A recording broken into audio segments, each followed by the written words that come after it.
basına ve kamuoyuna Hür Dava Partisi İzmir İl Başkanlığı olarak 18 Eylül Çarşamba günü saat 22'de Silopi ilçe teşkilatımıza yapılan çirkin saldırıyı şiddetle kınıyor ve ifade etmek istiyoruz ki maalesef aciz olanlar, kendilerine ve düşüncelerine güvenmeyenler, barış ve huzuru haz edemeyenler bir kez daha huzurumuzu kaçırmak istemişlerdir. Halkın huzurunu kişisel ve partisel menfaatleri üzerindedir.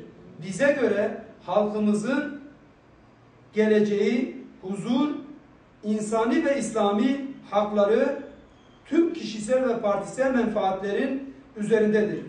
Bu menfur saldırı hakim olmaya mahkumdur. Kınıyor ve lanetliyoruz.